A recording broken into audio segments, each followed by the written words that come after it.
Ok, bon. Eh bien, bonjour à tous. Désolé pour ce petit temps de latence, ce petit problème technique, hein. Ça, c'est comment dire, les privilèges du digital. On n'est pas toujours en phase avec ce qui se passe.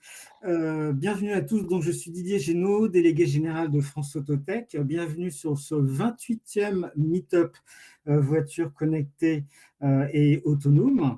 Alors, juste pour rappel, ce Meetup existe déjà depuis 4-5 ans.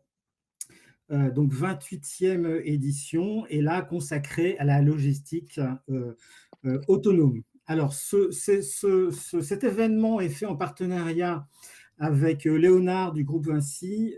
Pierre Delegue, qui est à l'écran, vous expliquera tout à l'heure, enfin dans 1 ou 2 minutes, qui il est et qui est Léonard, pour ceux qui ne connaissent pas encore. Donc, je vous dis rapidement un petit peu le mode d'emploi de cet événement. Donc, il va durer 1h30. On va essayer de vraiment tenir les délais parce que vu voilà, tout le monde a un planning serré, puis vu la canicule, c'est pas évident de rester autant de temps comme ça devant un écran.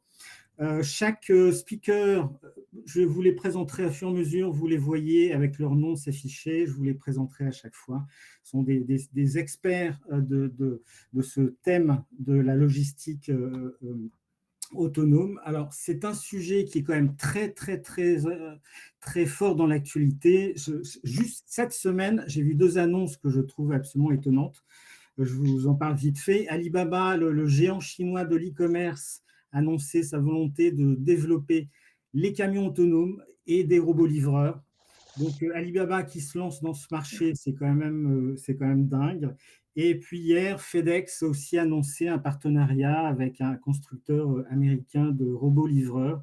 Et là aussi, on peut imaginer FedEx, le poids que cette annonce va constituer sur le marché de la logistique et du transport autonome. Je vais immédiatement donner la parole à Pierre Delegue. Donc, Léonard est un partenaire de long terme avec ce Meetup. Depuis, ça fait déjà 2-3 ans, on est partenaire annuel et on collabore sur la plupart de ces meet-up. Juste une petite parenthèse, je suis délégué de France Autotech, c'est-à-dire que ce meet-up est géré, administré par France Autotech, qui est une association de start-up de la mobilité et de l'automobilité. Alors, ce meet-up n'est pas notre seule activité, ça fait partie de notre portefeuille d'activités et d'événements. Donc, je ne vais pas trop vous décrire aujourd'hui qui est France Autotech, mais en tout cas, je suis à votre écoute et ouvert à toutes les questions si vous voulez en savoir plus sur France Autotech. Pierre, je vais te laisser la parole de 3 minutes donc, pour te présenter et expliquer Léonard. Très bien, merci Didier. Bonjour à tous, merci d'être là. Moi, je suis Pierre Delegue, directeur des projets de mobilité connectée et autonome de Léonard. Et je me dois de vous expliquer d'abord ce qu'est Léonard. Léonard, c'est la plateforme d'innovation du groupe Vinci qui mène des activités de prospective et d'accompagnement de projets innovants avec l'ensemble des entités opérationnelles du groupe Vinci et sur l'ensemble des métiers de Vinci. Et plus particulièrement sur la mobilité connectée et autonome.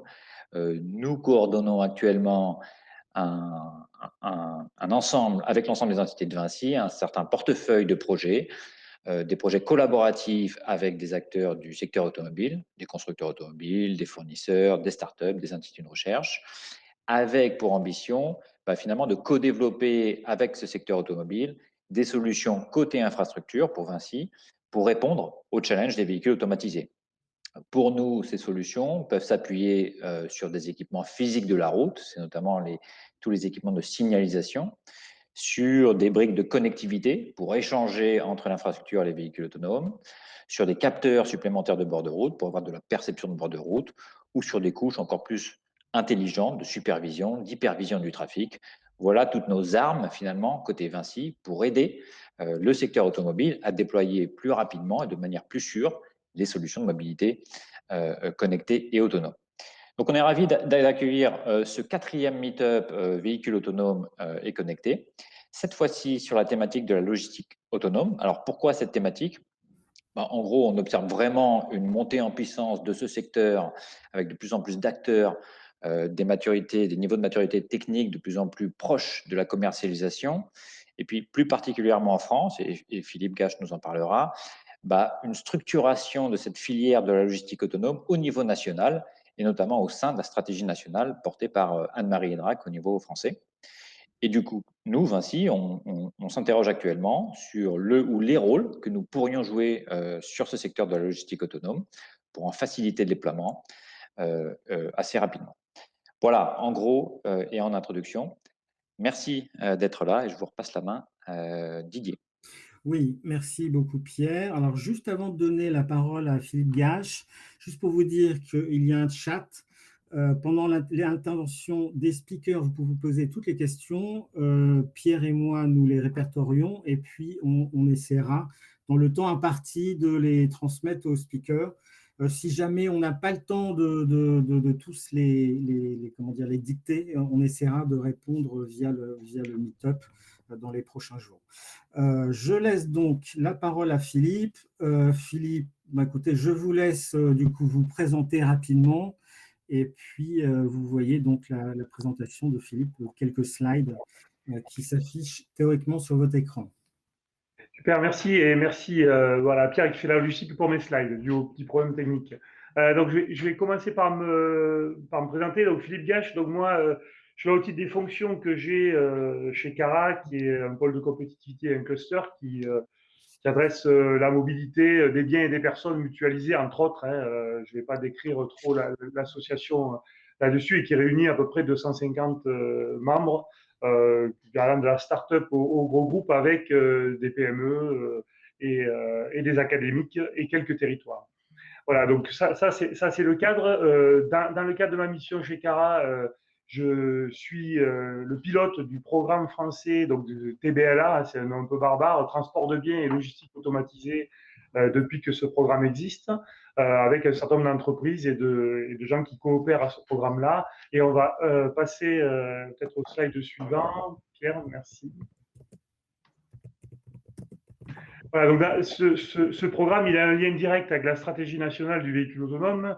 Donc, pour poser le cadre, la stratégie, elle est pilotée depuis fin 2017 par Madame Anne-Marie Drac, qui en est la haute responsable, et elle a été remise à jour fin 2020. Donc, c'est un extrait de ce document que vous avez à l'écran. Vous pouvez le trouver facilement sur Internet, document qui est à disposition, qui fait quelques pages et qui résume un petit peu la stratégie nationale autour du véhicule autonome, avec quatre gros pavés que vous voyez sur la droite. Donc la voiture particulière, pour le dire de manière simplement, les transports en commun de personnes, la logistique et puis les transports mixtes. Voilà, donc on ne va pas rentrer trop dans le détail de ce programme, de cette stratégie, pardon. Cette stratégie, elle a pour but de coordonner les travaux à la fois de l'État, des différents ministères et de la filière industrielle et de services qui est derrière. Et là, on peut passer au slide suivant pour dire deux mots sur France Véhicule Autonome. Donc, France Véhicule Autonome, c'est un petit peu l'instance collaborative de la filière du véhicule autonome en France, qui essaie de coordonner les travaux entre les différents acteurs, avec trois principaux volets. Je l'ai un peu dévoilé juste avant. Un volet sur le véhicule particulier. Et ce que j'ai oublié de dire, c'est que ce programme, il est piloté par la PFA, la plateforme de l'automobile française. Donc, il y a un volet sur le véhicule particulier, un volet sur STPA, donc système de transport public autonome, et un dernier volet, TBLA, transport de biens et logistique autonome. C'est le volet dont moi, j'ai la charge depuis 6 ans maintenant, pour animer la filière sur ces questions-là. Donc, on va passer au slide suivant et je vais essayer de vous montrer un petit peu la démarche et le parti pris qui vous donne une idée de comment la France a pris le sujet, en tout cas l'écosystème français. Donc, nous, on a résolument pris le sujet par les usages. Donc, de manière un peu caricaturale, on s'est dit, la technologie, c'est pas grave, ça finira par arriver. On va essayer de réfléchir où l'automatisation a du sens, comment on peut l'amener à rendre des services, particulièrement sur la logistique, où c'est des milieux assez contraints en termes d'efficacité, en termes de coûts des opérations. Donc, on a vraiment essayé de recenser les besoins. Il y a des acteurs qui interviendront après moi qui ont participé à ces travaux pour essayer d'identifier où l'automatisation des véhicules pouvait amener un vrai plus dans la chaîne logistique. Donc, après avoir recensé ces besoins, c'est un travail qui a duré en gros presque 2 ans. On a remis un premier état des lieux à Madame Idrac fin 2019 pour donner un état des lieux de ces besoins. Et derrière, on a décortiqué les cas d'usage. Donc, ces cas d'usage, je vous les présenterai les familles juste après. Et l'idée, c'est de prioriser ces cas d'usage de manière à pouvoir lancer des expérimentations sur des vrais cas où il y a un sens. Et ces cas d'usage, on a essayé de les pondérer à la fois par la facilité technique, technologique de les voir arriver, c'est-à-dire la maturité techno, mais aussi le besoin, c'est-à-dire le niveau de marché qui pourrait être derrière lors de l'arrivée de ces produits sur le terrain. Ces expérimentations elles servent aussi à engranger de la connaissance et à préparer aussi l'aspect réglementaire. C'est-à-dire qu'on travaille en coopération avec la stratégie nationale et avec les ministères de manière à ce que la filière remonte aussi à la fois les besoins, parce qu'il y a aussi des besoins de réglementation dans certains cas, on en parlera tout à l'heure, et puis avoir un dialogue ouvert entre voilà, les gens qui sont en charge de la réglementation et la filière industrielle. Donc ce travail, je ne vais pas rentrer plus dans le détail de ce slide, mais ce travail il est décomposé en 3 groupes de travail. On peut peut-être passer au slide d'après, Pierre. Voilà, ces groupes de travail, on va les nommer rapidement. Il y a les cas d'usage, donc c'est vraiment l'identification du besoin et essayer de décrire les différents cas d'usage du véhicule autonome dans la logistique. Le deuxième, c'est acceptabilité, emploi et formation. Donc l'idée, c'est d'anticiper. Ce groupe, il est copiloté avec la FNTR, donc la Fédération nationale des transports routiers, et il essaie d'anticiper comment les métiers de la logistique vont évoluer avec l'arrivée du véhicule autonome. Et ensuite, le dernier, c'est un gros paquet aussi, c'est la validation de sécurité. Donc là, c'est une mission spécifique où il y a une personne dédiée qui l'anime, qui est, je peux le citer, qui est Guillaume Travers, et qui a pour but d'animer comment on va valider à la fois ces véhicules autonomes en termes de sécurité et quelle est la réglementation qui va découler de ces façons, de ces méthodologies, de ces process de validation. Voilà, l'objectif de tout ça qui est résumé sur le slide, c'est vraiment de pouvoir déployer des solutions de transport de biens sur des sites fermés à assez court terme, on y reviendra tout à l'heure, et le développement de solutions de transport automatisées pour une livraison du dernier kilomètre en centre-ville supervisé, et tout ça entre 2022 et 2024 sur le terrain, sur le territoire français. Voilà, c'est un peu les deux objectifs principaux à court terme que l'on a dans les travaux. On peut peut-être passer au slide d'après. Donc là, c'est peut-être un peu plus parlant pour vous. On en vient enfin aux familles d'usage. Donc ça ne surprendra personne. Il y a 3 grosses familles, pour ceux qui connaissent un peu le milieu. Il y a la logistique urbaine, donc le dernier kilomètre, mais ça peut être aussi des zones rurales qui peuvent être adressées. Je ne vais pas tous vous les décrire, il y a un certain nombre de cas d'usage, notamment Vincent et puis Eric de la Poste vous en parleront un peu plus en détail. La deuxième famille, c'est les zones logistiques fermées. Donc, qu'est-ce qu'il y a dans les zones logistiques fermées? Là, il y a pléthore de cas d'usage différents aussi, ou de familles. Il y a les mines et les carrières, où là, c'est du transport de matériaux bruts sur des sites complètement fermés, relativement maîtrisés, puisqu'il y a peu de circulation, c'est des sites industriels. Donc là, il y a vraiment une contrainte technique qui n'est pas trop élevée pour du véhicule autonome. Ensuite, il y a les ports et les aéroports et les tracteurs de cours qui sont un peu une famille proches les uns des autres, qui sont le mouvement de semi-remorques ou de conteneurs sur des zones logistiques, que ce soit des ports pour charger les navires ou sur des zones comme les plateformes logistiques de la Poste, par exemple, de colis, où il y a des mouvements de semi-remorques ou sur des sites industriels. Et je pense que David, tout à l'heure, de Sotravel, nous en parlera un peu plus, puisqu'il a des cas d'usage dans son entreprise. Ensuite, on a la longue et la moyenne distance. Alors, c'est là où on est un peu moins sûr sur le calendrier d'arrivée de ces produits-là. Il y a un certain nombre d'initiatives, notamment en Europe, dont vous avez peut-être entendu parler, qui est le Platooning Challenge qui a lieu il y a quelques années, et puis le projet Ensemble qui réunit les constructeurs, les principaux constructeurs de poids lourds européens autour du sujet du platooning, c'est-à-dire comment on peut associer 2, 3, 4 camions en autonome derrière un leader, principalement sur autoroute. Donc ça, c'est des projets de longue haleine. Il y a des constructeurs qui travaillent là-dessus. Il n'y a aucune visibilité sur les délais d'arrivée d'un produit mature et exploitable avec un modèle économique qui soit pour l'instant abouti. Donc on verra ce qui peut arriver. Puis après, il y a un certain nombre de cas d'usage qui sont aujourd'hui intéressants pour les exploitants, qui sont de la liaison de péage à péage sur des voies dédiées. Après, quid de l'infrastructure? Est-ce qu'on est capable de se payer une infrastructure comme ça? Quid aussi de la techno? Est-ce qu'on est assez mature aujourd'hui pour pouvoir tester ce genre de produit sur la route? Il y a encore des choses à faire. Donc, finalement, c'est le sujet où on est un peu plus dans le flou sur les dates d'arrivée de ce type de produit. Mais il y a un vrai intérêt sur certains cas d'usage pour les transporteurs et les logisticiens.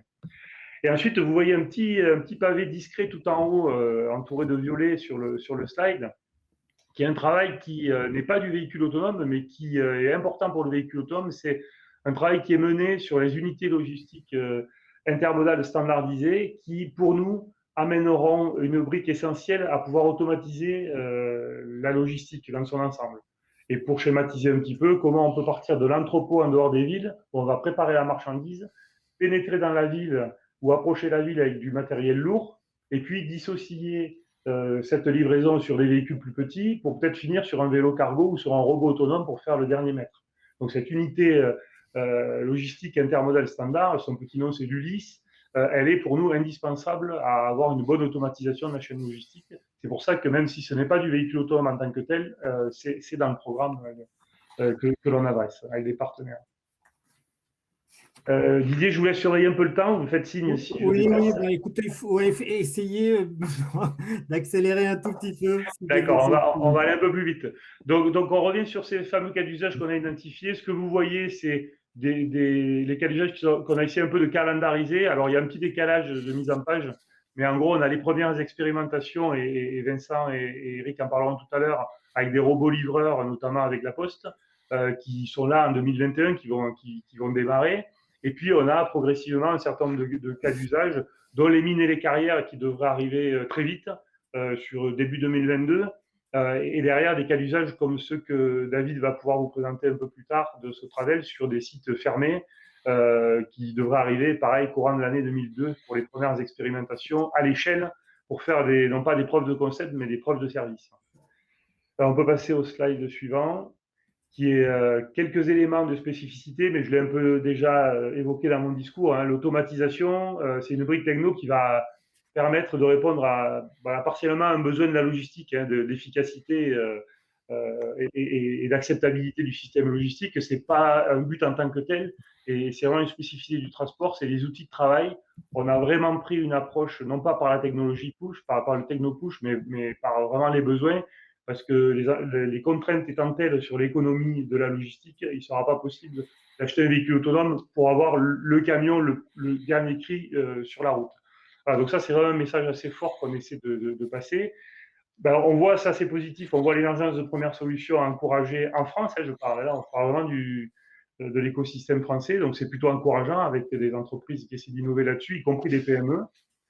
Et un champ de développement qui est assez important. Et là, je ne souligne pas avec des moyens assez limités par rapport, par exemple, à l'automobile ou à des géants comme vous avez cité Alibaba tout à l'heure. Bon, ce n'est pas tout à fait les mêmes niveaux. Et après, il y a des besoins de réglementation qui sont à définir pour la partie transport de biens et logistique, de manière à pouvoir voir arriver des produits sur la route dans un cadre français et européen qui est un peu plus réglementé, en tout cas qui a une culture de la réglementation un peu plus large que, par exemple, aux États-Unis sur ces champs-là. Après, on peut passer. Donc là, je vais passer assez vite. C'est un petit peu les axes spécifiques de la logistique. Donc, j'ai déjà un peu cité la standardisation des éléments de transport. L'infrastructure urbaine, on l'a cité en introduction tout à l'heure, mais il y a un gros travail aussi que l'on commence à mener avec la partie infrastructure et qui va être vitale pour pouvoir opérer des véhicules autonomes.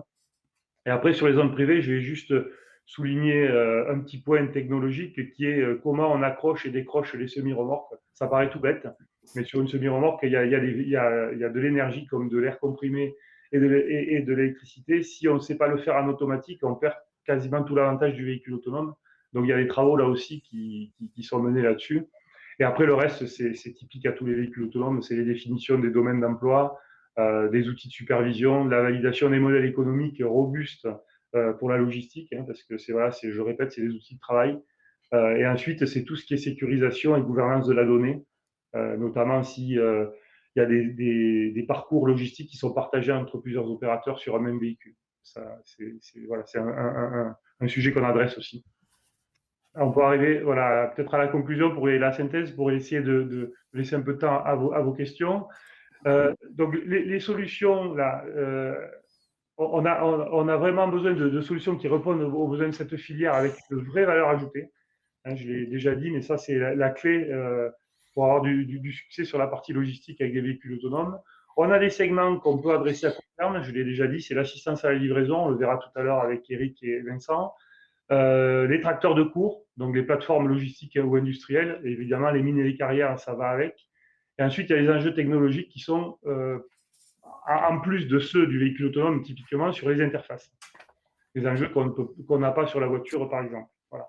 Et ensuite, voilà, le petit message, c'est vraiment un travail qu'il faut poursuivre en termes de collaboration, multisecteur, multimétier, avec beaucoup d'acteurs de manière à arriver. C'est un problème complexe, le véhicule autonome. On ne peut pas le traiter tout seul dans son coin, soit en tant que constructeur, soit en tant que logisticien, soit en tant que même administration. Il y a vraiment un travail collectif et là, je crois que la France, elle a plutôt, pas un coup d'avance, mais en tout cas, elle est bien à la course sur ce travail collaboratif de l'écosystème. Voilà, je vais arrêter là, comme ça on laisse un peu de temps pour les échanges. Oui, super. Merci beaucoup, Philippe, pour ce panorama un peu complet de la dynamique française dans ce domaine. Comme je vous l'ai dit tout à l'heure, il n'est pas possible de poser directement les questions, il faut passer par le chat. Vous avez dû voir, pour ceux qui suivaient le chat, on avait 2-3 gentils pirates américains qui faisaient la promo de leur service. C'était pas méchant, mais voilà, je crois qu'a priori, ils sont partis. Ils cherchaient juste à vendre leur petit service de retranscription. C'est pas très grave. Alors, je vois une première question alors, de Jean-Baptiste Rouget.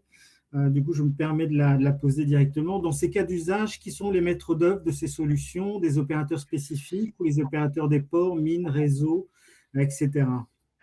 Alors, il y a beaucoup d'opérateurs dans des domaines souvent très différents.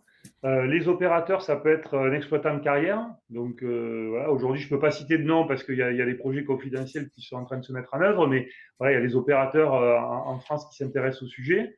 Alors ça c'est un métier, hein, c'est l'extraction de minerais. Il y a des métiers comme les plateformes logistiques ou les plateformes colis. Donc ça, je pense qu'il y a des interlocuteurs après moi qui vont mieux le décrire. Donc je leur laisse un peu la primeur de décrire un peu comment ils opèrent ou comment ils voient opérer ces véhicules autonomes. Ensuite, il y a du transport tout court, qu'il soit du transport sur autoroute. Donc ça peut être des opérateurs gros, hein, très connus comme des gens comme DB Schenker ou La Poste pour d'autres cas d'usage. Mais ça peut être aussi beaucoup de PME comme Sotradel qui va intervenir tout à l'heure ou d'autres PME qui ont des tailles beaucoup plus modestes. Et après, ça peut être des opérateurs aussi industriels. Donc je vais citer, je pense qu'il m'en voudra pas, je vais pas reboucler lui, mais il y a des gens comme l'entreprise Fournier qui fabrique des cuisines, donc je ne vais pas citer les marques, mais qui, lui, a un vrai besoin de tracteurs de cours autonomes pour éviter d'arrêter sa fabrication en cas d'aléa, soit avec du personnel, soit autre. Donc voilà, il y a beaucoup de types d'opérateurs qui ont des besoins et qui ont des cas d'usage très, très différents les uns des autres par métier. Super. Pierre, est-ce que tu as d'autres questions ? Je me permets une petite question, Philippe, sur la structuration de la filière française. Donc, vous nous avez expliqué que sous votre pilotage et les intervenants d'aujourd'hui de Twinswheel, Sotradel, La Poste font partie de cette filière française.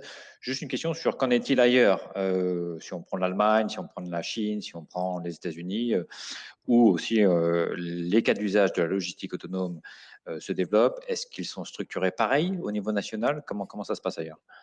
Alors, moi, je n'ai pas la visibilité de comment se structurer les choses un peu partout. Aux États-Unis, ça fait 2 ans que je ne suis pas allé voir, donc je pense que ça a dû évoluer. Ce que je peux citer, c'est qu'il y a un grand opérateur qui travaille sur le transport de personnes dans les voitures individuelles, donc je ne vais pas citer le nom, qui s'était beaucoup intéressé au fret il y a quelques années et qui avait monté une entité spécifique aux États-Unis, à San Francisco, autour du fret et des camions autonomes. Qui a jeté l'éponge depuis, en tout cas qui a un peu abandonné les projets tels qu'il avait devant la difficulté technique de pouvoir rendre de manière rentable un véhicule autonome lourd sur autoroute. Donc ça, c'est un des points. Je pense que c'est... Alors après, peut-être que l'interlocuteur qui est plus basé du bon côté de l'Atlantique corrigera ce que je dis.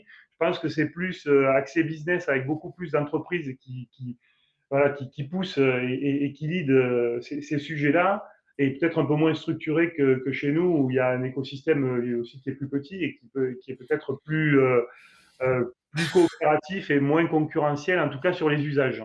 Après, sur la partie véhicule lui-même, ce sera un autre débat. Après, en Europe, j'ai pas une visibilité sur le transport de fret de ce qui se fait au niveau des États européens. Il y a des initiatives, principalement par les constructeurs de poids lourds. Sur les petits véhicules, les robots, etc., j'ai pas une grosse visibilité, mais peut-être que chez Vincent suit ça d'assez près. Peut-être qu'il pourra un petit peu abonder un peu plus que moi sur le point des robots livreurs à dernier kilomètre.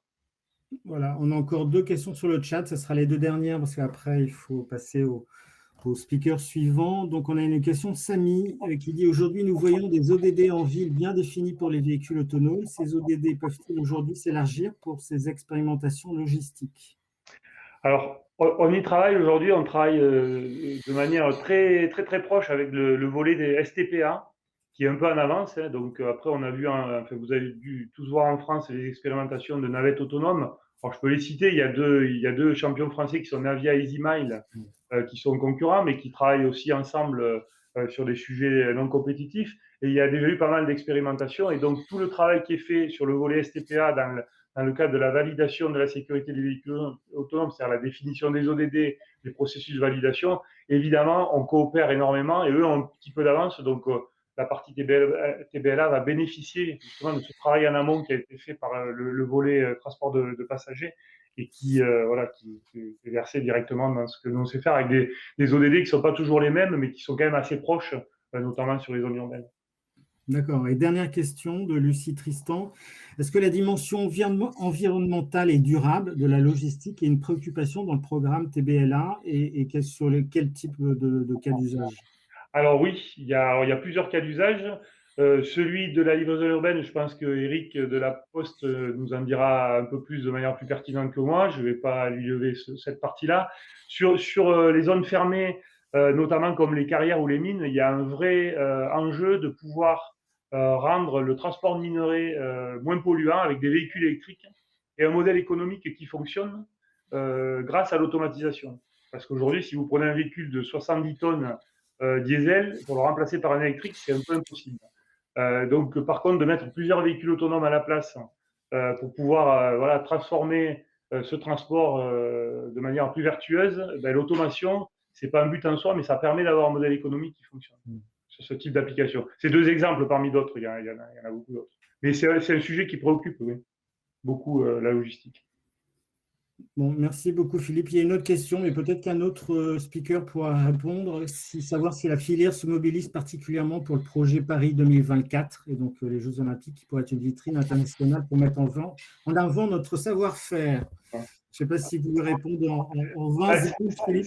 C'est un peu compliqué parce qu'on a un peu discuté en interne les 3 volets, là, ce qu'on pouvait proposer. Aujourd'hui, il n'y a pas forcément de propositions.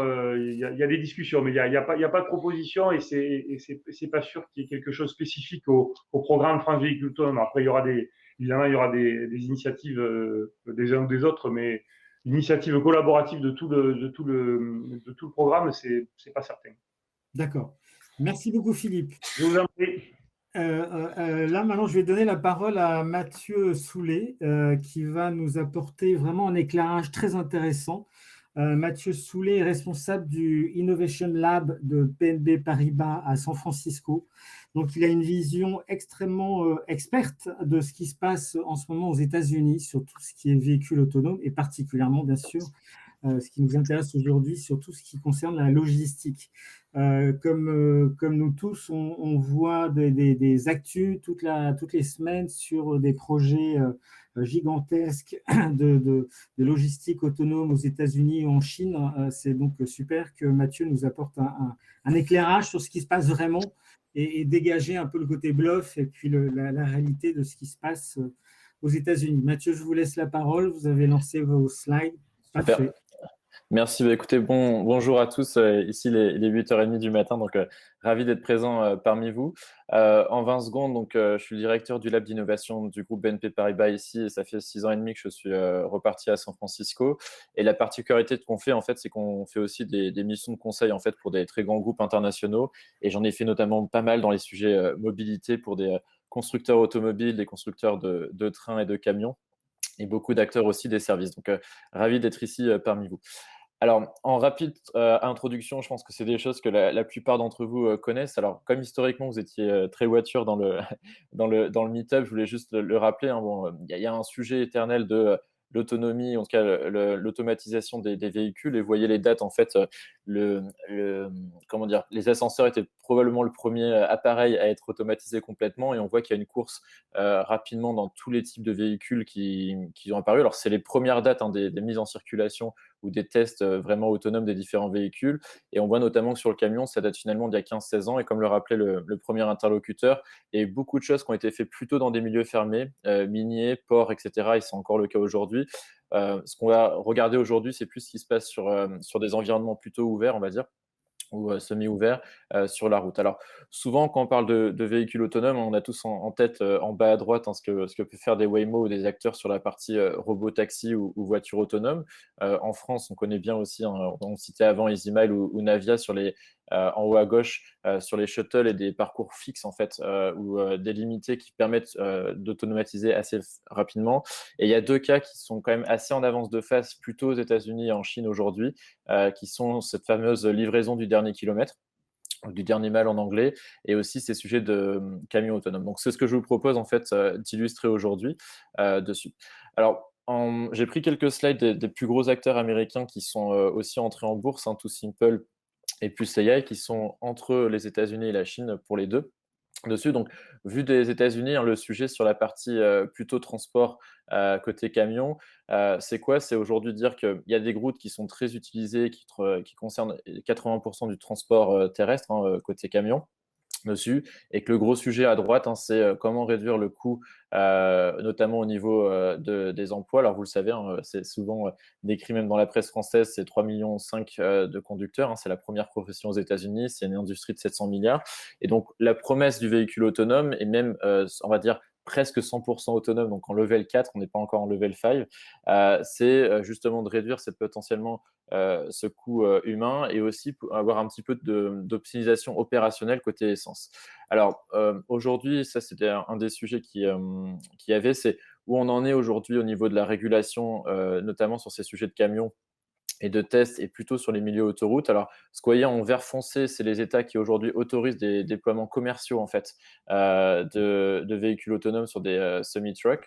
Les autres en vert un peu plus clair, c'est ceux qui peuvent faire des tests, pas encore commercial, et ceux qui sont complètement verts mais presque blancs en fait, c'est les États qui n'ont pas encore complètement avalisé le sujet. Donc, notamment la Californie n'est pas complètement autorisée, ce qui explique aussi hein, que la plupart des tests sont faits plutôt au Texas ou dans des États, comme vous voyez, ceux qui sont au milieu, donc vers le sud, presque à la frontière mexicaine.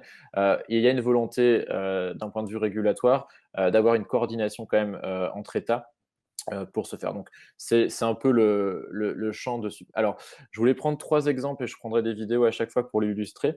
Le premier, c'est sur la partie longue distance en véhicule autonome. Donc, vu des États-Unis, alors j'ai des exemples qui sont aussi européens, que vous connaissez peut-être, un côté Einride en Suède notamment, où Volvo est parfois chinois. Il y a eu beaucoup de choses qui ont été faites allant de Peloton hein, qui faisait différents trains finalement de camions pour optimiser des choses, Torque Robotics qui avait été acquis par Daimler. Pas mal d'acteurs se sont lancés avec différents types de véhicules, donc il y a quand même un pool assez intéressant dessus. Et la promesse, c'est ce que la plupart de l'industrie est en train de regarder sur la partie longue distance, c'est finalement ce modèle décrit par Plus AI. Alors, Plus AI et TuSimple sont vraiment les deux acteurs les plus en avance de phase. Il y en a 2-3 autres à la fois aux US et en Chine aussi en concurrence. La promesse, c'est quoi? C'est de dire finalement sur ce transport des fameux 670 milliards aux États-Unis et 530 milliards en Chine, le marché, une bonne partie de ce marché-là, en fait, c'est plutôt la longue distance. Et la façon de le résoudre, en fait, en véhicule autonome sur longue distance, c'est de faire du hub to hub, ou parfois ça s'appelait terminal to terminal. Donc, c'est avoir finalement le camion qui circule sur l'autoroute et on repasse, entre guillemets, avec un conducteur humain à terme pour finir les derniers kilomètres ou les dernières dizaines de miles de livraison. La promesse en termes de coût opérationnel, c'est quoi? C'est que, le camion pourrait être utilisé 2 fois plus qu'aujourd'hui, hein, puisque forcément, on pourrait démultiplier les horaires en fait de circulation. Il faut quand même parfois recharger encore l'essence ou l'électricité peut-être demain ou l'hydrogène, mais ça circule plus. Il y a des promesses de réduction de coûts opérationnels à la fois côté salaire tout simplement et aussi côté essence et lié à la question de l'optimisation de l'utilisation de l'essence, une réduction potentielle aussi des émissions de carbone à véhicule constant. Et je vous en ai pris un pour montrer aussi, parce qu'on va en parler, mais il y a énormément de chiffres avec beaucoup d'annonces, des milliards de dollars levés et des valorisations boursières importantes. Too Simple, c'est aujourd'hui l'acteur qui est coté en bourse, qui est sans doute un des plus avancés. Donc, ils ont démarré en 2015, ils se sont lancés vraiment vers 2018-2019, donc c'est assez récent finalement. Et là, ils ont multiplié les partenariats. Donc, ils ont des partenariats côté constructeurs, hein, Traton ou Navistar dans différents pays, qui vont les aider à vraiment commercialiser et embarquer finalement ces services directement dans les camions. Historiquement, c'était plutôt des add-ons dessus. Vous voyez des logos des UPS ou d'autres qui vont être des partenaires aussi qui vont utiliser finalement ces véhicules-là. Et puis la réalité des chiffres à droite, hein, quand même, ils sont rentrés en bourse il y a quelques mois, donc c'est une valorisation à 12 milliards. Mais aujourd'hui, c'est premier trimestre 2021, c'est 1 million de revenus, c'est une perte opérationnelle de 58 millions de dollars sur un trimestre aussi. Et en test commercial et déployé, hein, c'est 50 véhicules aux États-Unis, 20 en Chine et 2 en Europe. Donc on est vraiment aux prémices, même pour les plus gros acteurs, on n'est pas encore à des déploiements en milliers, si ce n'est que Simple, on annonce quand même des précommandes de milliers de véhicules. Donc voilà, ça se rapproche dessus. Donc je vais vous montrer, je vais laisser la vidéo Too Simple pour vous montrer ce qu'ils font exactement.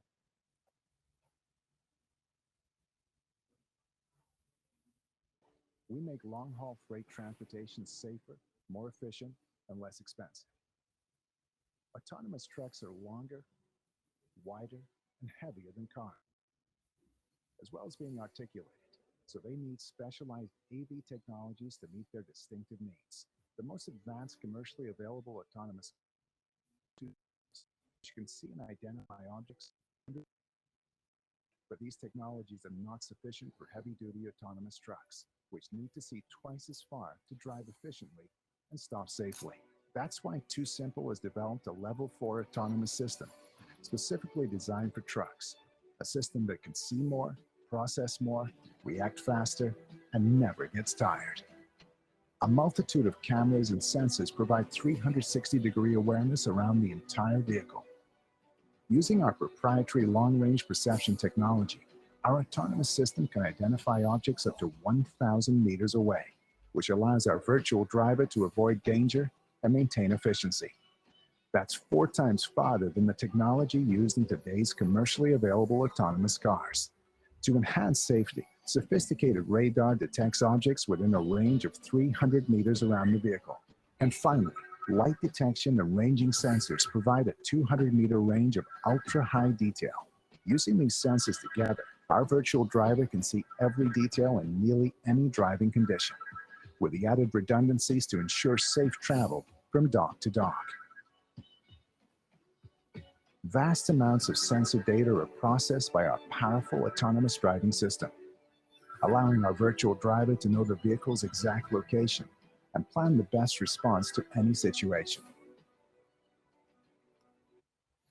Voilà, donc je vais arrêter la vidéo pour celui-là, mais c'est juste pour vous dire, c'est le gros cas d'usage aux États-Unis qui est poursuivi par beaucoup d'acteurs. C'est ce fameux schéma longue distance, finalement, notamment par autoroute, qui a beaucoup d'intérêt aussi parce que c'est un peu plus simple que quand il y a des personnes qui traversent la rue ou des choses comme ça dessus. Le deuxième cas d'usage dont je voulais vous parler, c'est plutôt de la courte distance ou moyenne distance en logistique. Et il y a un acteur qui sort un peu du lot dessus, que je vais vous parler juste après. Alors ça, c'est juste pour vous donner des chiffres et vous aurez la présentation de toute façon partagée plus en détail. Donc après le meet-up, hein, si vous voulez. Juste pour vous dire que suivant, en fait, ça c'est des projections qu'avait fait le BCG à 2030, qui sont US, Europe et Chine. Et on voit en fait, c'est celui que je vais vous décrire, c'est celui qui est plutôt au milieu dessus. C'est sur les camions, on va dire, de taille moyenne, notamment pour la partie livraison en ville ou entre villes. Et c'est sur ce segment-là, en fait, d'Intercity, en fait, qu'il y a un acteur qui se distingue aujourd'hui et qui est intéressant, je trouve, à observer. Donc cet acteur, c'est qui? C'est une startup qui vient pas de San Francisco, mais de la Silicon Valley, c'est à Palo Alto, c'est quelques kilomètres d'ici. Gatik, en fait, qu'est-ce qu'ils font? Aujourd'hui, ils font du rétrofit sur des véhicules traditionnels commerciaux, hein, qui soient des Ford, donc c'est plutôt des camionnettes ou des vannes aussi. Et en fait, ils se spécialisent notamment pour les circuits de distribution entre des gros entrepôts et les magasins. Et ils ont fait notamment leur premier test avec Walmart commercialement, et déploient aussi au Canada avec Loblaw, qui est un des concurrents, enfin un équivalent de Carrefour ou Walmart si vous voulez, au Canada, et viennent d'annoncer un autre partenariat avec un constructeur japonais, donc Isuzu, sur les camions. Alors, en 2 mots, pourquoi ils ont choisi ce format-là? C'est qu'ils estiment que c'est des schémas plus simples parce que, c'est des circuits fixes, c'est-à-dire qu'on fait toujours le même trajet entre l'entrepôt et le magasin. Deuxièmement, ce qu'ils veulent ajouter, c'est que c'est plutôt en grande banlieue en fait, américaine, donc il y a un peu moins de piétons qui traversent ou la complexité de la ville. Et troisièmement, c'est qu'aussi ils choisissent des routes où volontairement ils vont éviter tout ce qui va être école, caserne de pompiers, etc., pour enlever une partie des risques incourus, pour aller plus vite en fait vers le véhicule autonome. Donc je vais vous montrer la petite vidéo qui vous montre ce qu'ils font.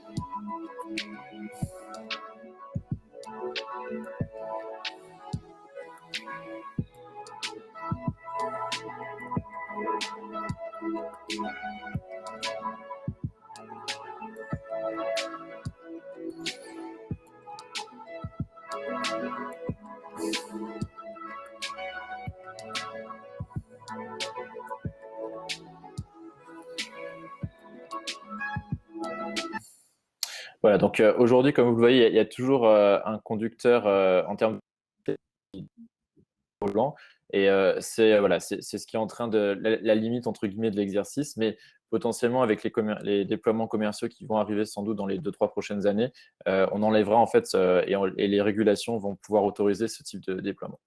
Et pour finir rapidement, avant de conclure, dans les types de véhicules qui se développent beaucoup et là commerciaux aux États-Unis, c'est sur ces fameux livraisons de robots. Alors plutôt en grande banlieue, et un des acteurs qui se distingue beaucoup, c'est Nuro. Nuro, c'est là aussi un acteur de la Silicon Valley qui a levé pas mal d'argent avec SoftBank. Toyota vient d'investir, et Chipotle, qui est une des grandes chaînes de restaurants aux États-Unis, vient d'investir aussi dedans. Et vous le voyez sur la droite, ils font de la livraison à la fois de courses historiquement, donc ils ont des partenariats avec des équivalents de Carrefour aux États-Unis, notamment au Texas, et ils sont en train de regarder ça en Californie aussi, et puis dans le Colorado. Et ils vont faire aussi, ils ont plusieurs tests de livraison de pizza, donc avec Domino ou d'autres chaînes. Donc je vais laisser la vidéo pour vous montrer comment ça tourne.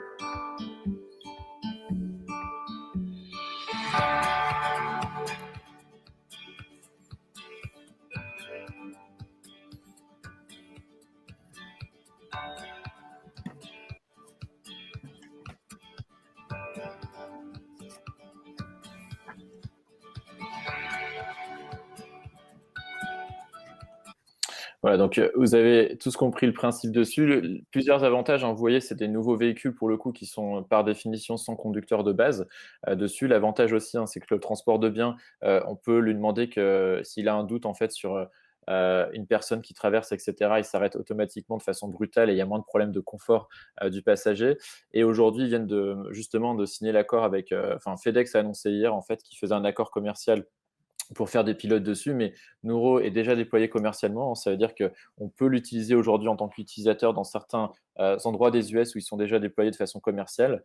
Et ils ont accéléré en fait leur levée de fonds et racheté un des concurrents qui était justement un acteur qui faisait des camions autonomes. pour accélérer le déploiement commercial. Donc voilà, ça arrive. Alors peut-être en conclusion, parce qu'on parle beaucoup de ces acteurs un petit peu spécialisés camions, on en parlait tout à l'heure juste avant, l'intervenant avant sur le dessus. Donc il faut comprendre aussi que les acteurs qui sont historiquement plutôt sur des formats de voitures sont très intéressés par le camion ou par en tout cas les sujets de transport de biens, parce qu'en fait finalement ça sera sans doute ce qui sera commercialisé le plus tôt ou le plus vite aux États-Unis dessus. Donc Waymo faisait les annonces en 2019 et ils ont signé quand même des gros accords cette année, enfin, il y a quelques mois et puis cette année aussi.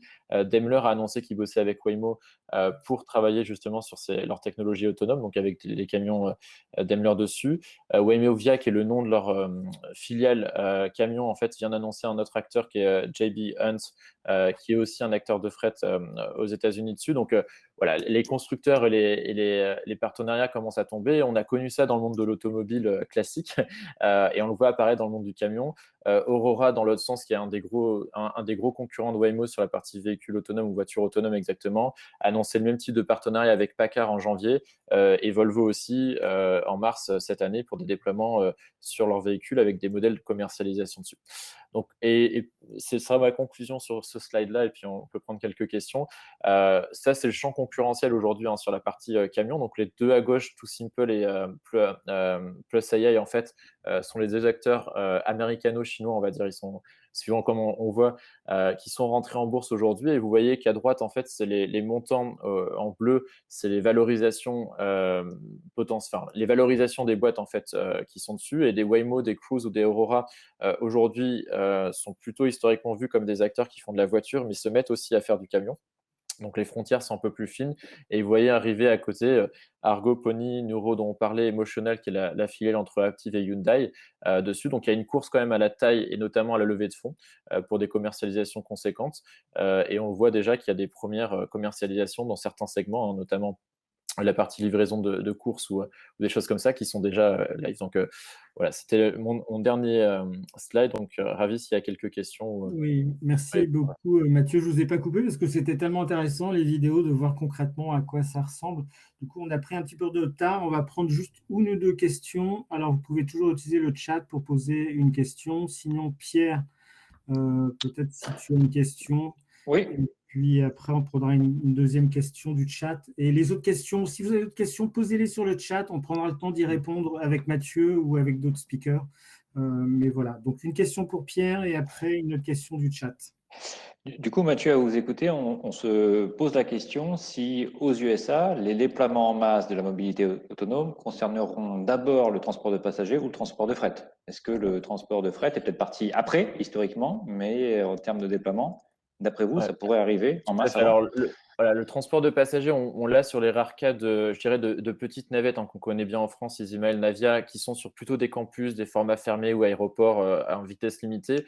D'un point de vue commercial et déploiement de masse, sans doute, en effet, la partie camion. Alors, il y a déjà le off-site, on va dire off-road, on va dire comme ça, sur des endroits fermés qui va être de fait assez important. Mais justement, sur route, ça sera sans doute les transports de biens, en effet, qui sera déployé. Et je vous l'ai déjà dit, mais Nuro fait déjà du déploiement commercial en tant que client d'un supermarché aujourd'hui dans certains endroits au Texas, etc. On peut se faire livrer les courses par ce robot-là et ça va être amené à se développer dans différents endroits. Question sur le chat de Mainseng. Quelle est votre vision des acteurs français européens? Allons-nous rattraper le retard? Question un peu piège, Mathieu. Là, C'est toujours, voilà, vous. en tant que Français ici, je suis toujours, voilà, je fais beaucoup le pont entre les US et l'Europe justement pour nos clients internationaux et aussi des clients même américains. On va dire comme ça, les US et la Chine ont quand même pris un gros coup d'avance en termes de start-up et de déploiement de capital dans les domaines. Alors dans le camion, vous le savez, les constructeurs européens sont quand même les leaders mondiaux historiquement et sont très forts, mais sont en train aujourd'hui, je dirais, d'ouvrir les vannes. Ce qu'on a connu dans le milieu automobile aussi, c'est que ça devient compliqué de bosser sur son îlot en fait tout seul sur ces technos. Et donc les partenariats sont en train de se créer finalement entre ces nouveaux acteurs qui ne construisent pas forcément des camions aujourd'hui, pour être très clair. C'est des technologies qui permettent d'automatiser, de rendre autonome, excusez-moi, des camions. Par contre, il y a des ponts qui sont en train de se construire et c'est voilà, depuis 12 ou 18 mois, on voit Daimler, Volvo, etc. Traton aussi, commencer à faire ces partenariats et on verra finalement si. Donc, je dirais que la bonne nouvelle, c'est qu'il n'y aura pas forcément une rupture de chaîne dans le sens où les constructeurs historiques vont pas mourir demain. La mauvaise, c'est sur une nouvelle techno. Il y a quand même une avance de phase sur le marché américain et la Chine. Ok, quand je dis avance de phase technologique, c'est pas que les Européens ne peuvent pas le faire, c'est que le déploiement commercial sera plus conséquent ici ou en Chine, et du coup, ça pourrait créer un retard de fait pour les acteurs européens qui veulent émerger. Super, merci beaucoup Mathieu. Juste avant de passer la parole aux deux autres speakers, juste une réaction, c'est plus une réaction qu'une question finalement de Yves Guita qui nous dit: le véhicule autonome n'est-il pas définitivement dévolu au transport de marchandises, aux robots livreurs et aux navettes, et sans intérêt pour les véhicules particuliers?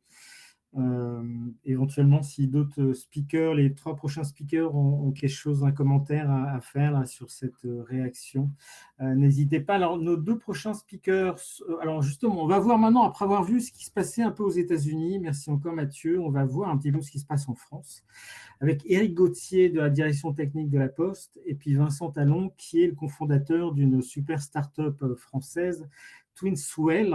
Alors, dans un premier temps, on va donner la parole à Eric qui va nous expliquer un petit peu finalement les projets de la Poste dans ces domaines de distribution autonome hein, de colis. Et puis après, on donnera la parole à Vincent qui travaille sur un des projets de la Poste avec ces petits robots Twinswell. Donc, Eric, c'est à vous la parole. Je ne sais pas si vous... Si, c'est bon. Oui, donc bonjour à tous. Donc Éric Gauthier, donc La Poste, et j'appartiens à la direction technique de La Poste. Et effectivement, un petit peu dans le prolongement de ce qui est dit, notamment Philippe là, qui a expliqué un petit peu toute l'approche en France, qui était de partir des usages, quelles étaient en fait les problématiques, quels étaient les enjeux, quels étaient les besoins. Et finalement, derrière, qu'est-ce qu'on va commencer à déployer et quelles sont ces solutions. Et ça va montrer effectivement en termes d'architecture véhicule par rapport à la présentation juste avant, qu'effectivement, il y a des nouvelles architectures véhicules qui apparaissent, enfin des nouveaux besoins de nouvelles architectures véhicules qui laissent la place effectivement bien sûr aux constructeurs, mais en se faisant aider par peut-être d'autres structures. Et en l'occurrence, Twinswell pourra présenter ces solutions. Donc moi, je vais un peu repréciser quelques notions enfin, que vous avez forcément pour parler effectivement de cet univers de la logistique qui est en forte évolution, en forte mutation, et une mutation, enfin des mutations importantes qui sont liées à la vente en ligne, liées au e-commerce en fait.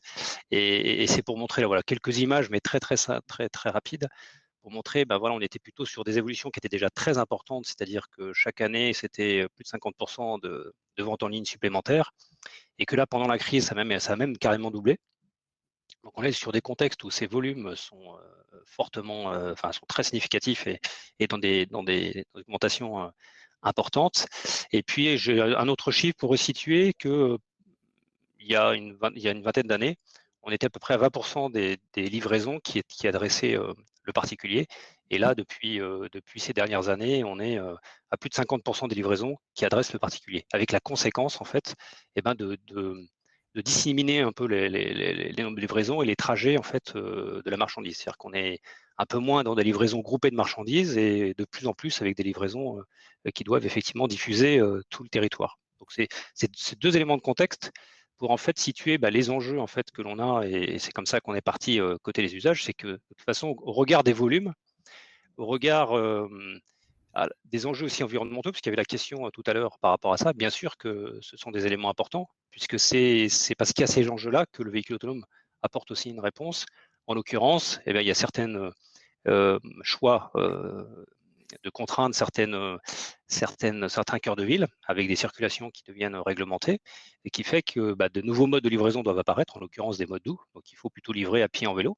Néanmoins, ces volumes de marchandises, comment on peut les faire pénétrer en ville? Et c'est tout ça un petit peu l'enjeu de ce que l'on souhaite faire, c'est justement c'est comment on optimise, on organise un minimum, et du coup on automatise. Forcément on automatise. Donc nous on va plutôt parler, c'est ça qui ressortait d'ailleurs des besoins là dans le groupe de travail que présentait Philippe. On va plutôt parler de véhicules à conduite automatisée. C'est vraiment ça dont on a besoin, c'est d'automatiser la conduite pour permettre aux livreurs en fait de garder leur valeur ajoutée dans la livraison de proximité. En fait, on veut continuer à améliorer, à développer la qualité des services de proximité, hein, puisque ça va des services à la personne, ça va d'un certain nombre de choses. Donc garder l'humain, c'est quand même quelque chose d'assez important pour nous en France, et du coup, d'automatiser les tâches à plus faible valeur ajoutée. En l'occurrence, c'est plutôt la conduite. Donc c'est vrai qu'on va plutôt parler de véhicules à conduite automatisée, et c'est pas forcément la livraison qui va être autonome en fait. Alors par rapport aux cas d'usage un peu sur lesquels on a travaillé et que Philippe a un peu présenté, j'ai juste ciblé ceux sur lesquels nous on souhaite développer des expérimentations. C'est la partie à la fois sur la logistique urbaine, donc c'est ce qu'on voit en haut à droite et je vais détailler juste après.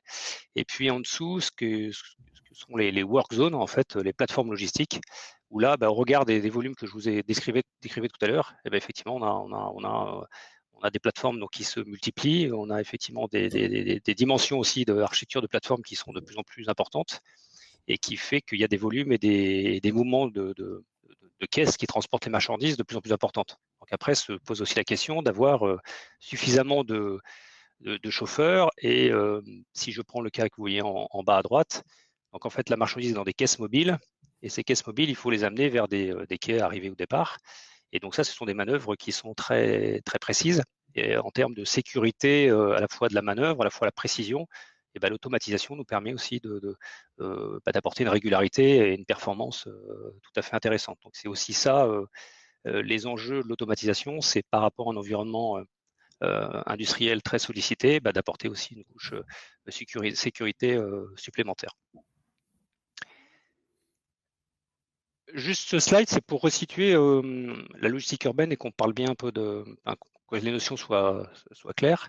La logistique urbaine, donc on a à gauche un centre de distribution urbain, donc on est en périphérie de ville. On a au milieu un espace logistique de proximité, c'est-à-dire on amène la marchandise au plus proche des lieux de livraison. Et ensuite, on a différents livreurs avec des tournées pour adresser soit des professionnels, soit des particuliers. Et tout ça, donc vous remettez dans le contexte un petit peu des enjeux de volume qui augmentent, qui explosent fortement. Comment on organise, comment on structure ça? Et comme le présentait Philippe, une des briques nécessaires, c'est déjà de développer un contenant logistique qui permet de structurer, d'optimiser, de pouvoir standardiser nos process et d'acheminer ces flux de marchandises importants vers le client final. Donc cette unité logistique de transport intermodal standard sur lesquels on travaille, voilà, c'est un contenant, donc il faut imaginer autour d'un mètre cube sur lequel on est en train de travailler, qui est cette brique de base, et si on veut automatiser derrière, il est nécessaire de savoir ce qu'on déplace. Et dans notre approche, pour l'instant, on va pas forcément déplacer des colis à l'unité, mais on va aussi chercher à déplacer peut-être justement ces unités d'un mètre cube pour les amener au plus près du centre-ville, et ensuite les dispatcher sur les différents véhicules. Donc tout ce côté intermodal, c'est-à-dire qu'il faut que ça puisse passer d'un châssis de véhicule à conduite automatisée vers un vélo cargo, vers d'autres solutions de livraison. Donc c'est là où en fait il y a un impact sur les architectures de véhicules. C'est-à-dire qu'effectivement, aujourd'hui, on a besoin de solutions qui vont amener de ce centre de distribution urbain vers le centre-ville cette marchandise. Et là, il n'y a pas de valeur ajoutée en fait du transporteur. Il faut aller de A à B, amener un maximum de marchandises. Il y a des contraintes de circulation, il y a des contraintes horaires, il y a un certain nombre de choses. Donc, on pense qu'en automatisant et en organisant différemment les choses, on peut aussi optimiser notre service. C'est-à-dire quand on dit ça, c'est à la fois avoir de la continuité de service, c'est-à-dire circuler dans des horaires plus larges, peut-être d'être présent même les week-ends. Enfin, ça permet aussi de lisser beaucoup plus les déplacements et de répondre à différents enjeux, que ce soit de congestion, de circulation et autres. Et ensuite, il va y avoir d'autres problématiques liées au stockage, en fait. C'est pour ça que je vous ai mis un peu cette illustration. C'est que les espaces logistiques de proximité, en fait, c'est des environnements qui sont très contraints. Ça va être des parkings en sous-sol, ça va être des arrière-boutiques, enfin, ça va être différents éléments, et pourtant, il faut aller amener ces marchandises, amener ces caisses-là d'un mètre cube, il va falloir aller les stocker. Et donc voilà, donc il y a un véhicule qui va acheminer, qui va approcher, mais à partir du moment où il se stationne à un endroit, cette marchandise, il faut pouvoir quand même la déplacer. Et donc c'est là où on pense que l'automatisation peut aider à cette manutention en fait, qui sert aussi à aller stocker et optimiser des lieux de stockage le plus proche des lieux de livraison. Donc tout ça, ça a un objectif d'optimiser et de permettre de passer tous ces flux, tous ces volumes de façon la plus rationnelle et de commencer à industrialiser un minimum la logistique urbaine, en fait, qui est un contexte aujourd'hui très concurrentiel, où il y a beaucoup de variétés de process, d'organisation, et on voit bien qu'il y a besoin de réguler, de structurer un petit peu les choses pour les rendre plus pertinentes. Donc en termes d'expérimentation, eh bien, voilà le premier projet en fait de véhicule automatisé sur lequel la Poste est présent. Et ça, je laisserai Vincent le détailler, parce que c'est Vincent en fait qui est de Twinswheel, qui est porteur de l'expérimentation. Moi, je vais juste vous expliquer un peu justement où on veut circuler, ce qu'on veut faire, pourquoi faire.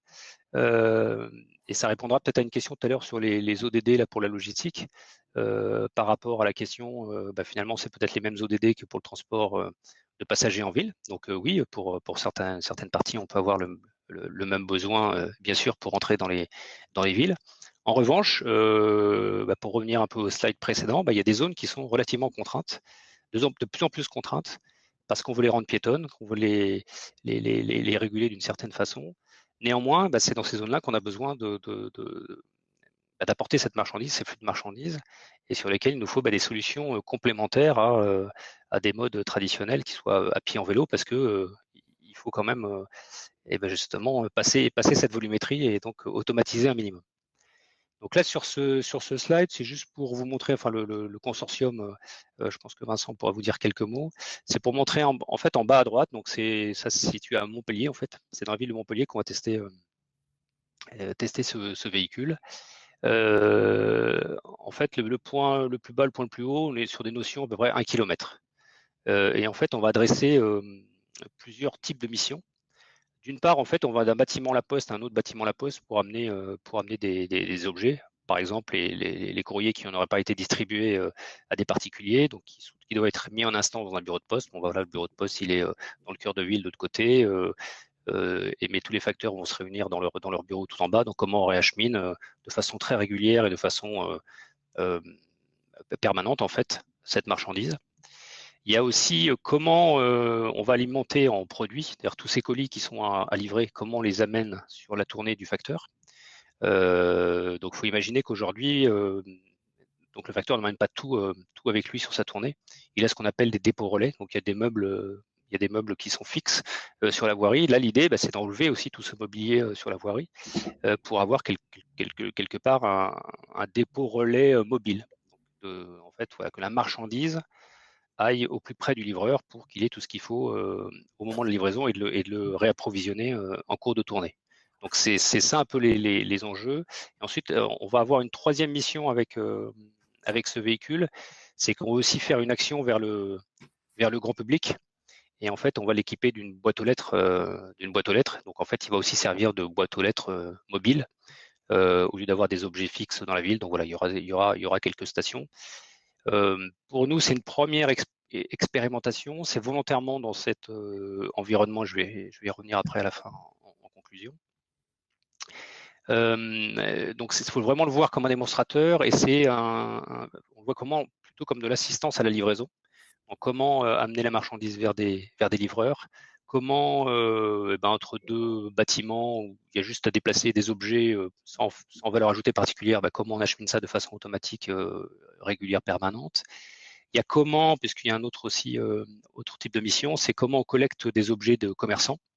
Et aujourd'hui, c'est une problématique au sens où les livreurs ont des tournées avec des horaires bien sûr contraints, qui fait que parfois les commerçants sont plus intéressés qu'on vienne les récolter le plus tard possible. Donc cette automatisation peut permettre aussi d'avoir une continuité de service beaucoup plus large, avec des plages d'organisation beaucoup plus larges. Donc voilà, donc c'est ça un petit peu les enjeux, ce qu'on recherche et ce qu'on va expérimenter avec un véhicule donc, qui est pour le coup réel, mais que je ne peux pas encore vous montrer. Mais Vincent vous montrera quelques exemples similaires.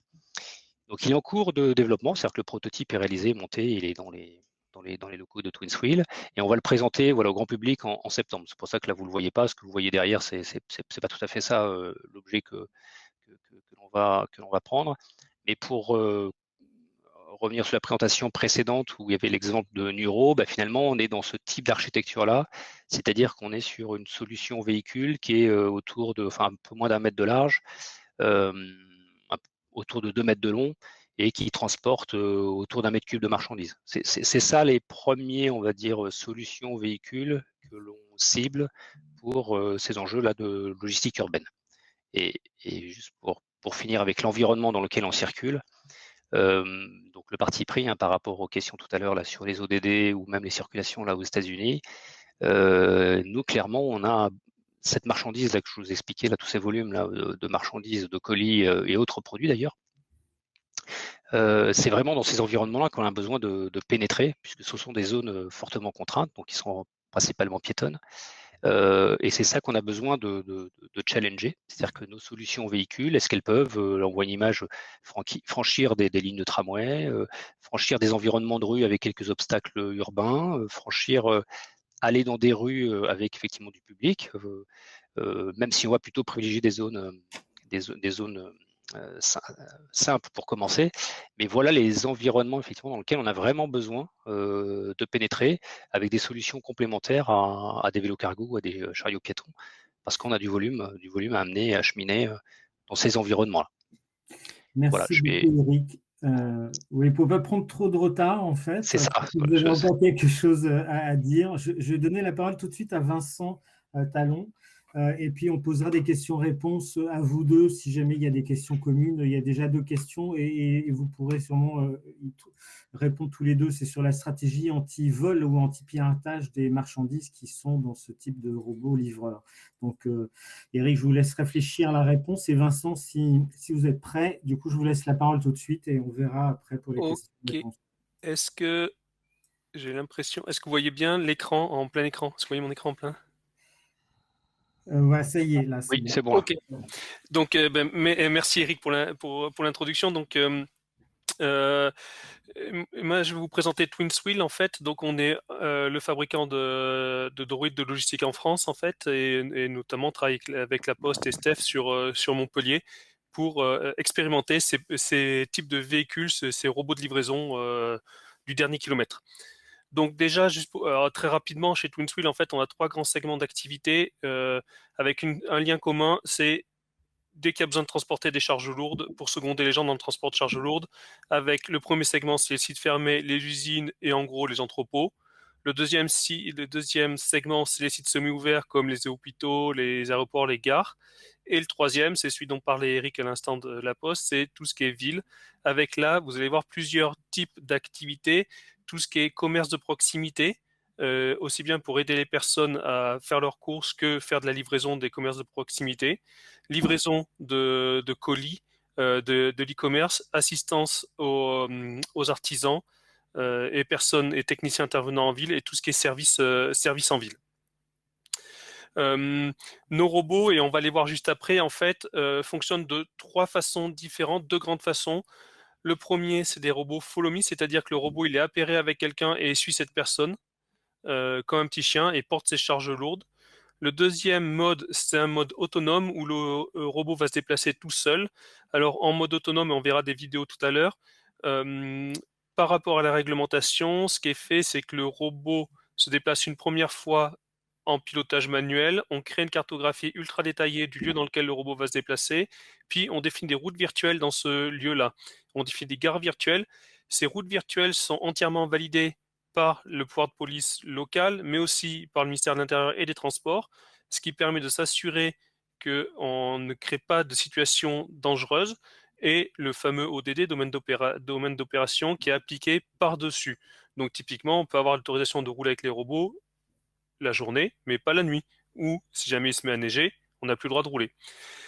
Et un point important, c'est que ces robots aujourd'hui doivent être systématiquement accompagnés par un safety driver. C'est une personne qui doit être en mesure d'arrêter le robot à chaque instant.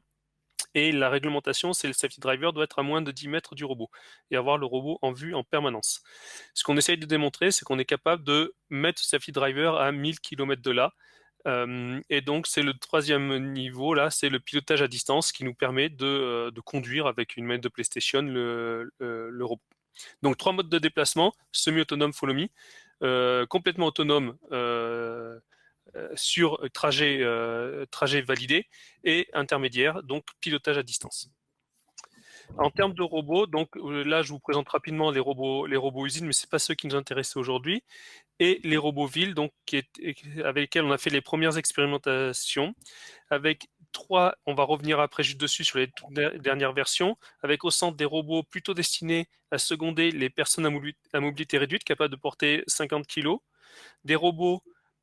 Ceux-là, vous avez peut-être dû les voir, nos robots, c'est ceux qui ont été utilisés par Franprix pour seconder les personnes en fauteuil roulant pour leur permettre de faire les courses. Un robot, celui-là qui est capable de porter 150 kg et qui est destiné à seconder les agents d'Enedis, donc c'est EDF, pour ne plus rentrer dans le centre-ville qui sont fermés avec les ZFE et les circulations restreintes, les zones piétonnes, et qui sont notamment utilisées à Toulouse et dans les villes en périphérie de Toulouse.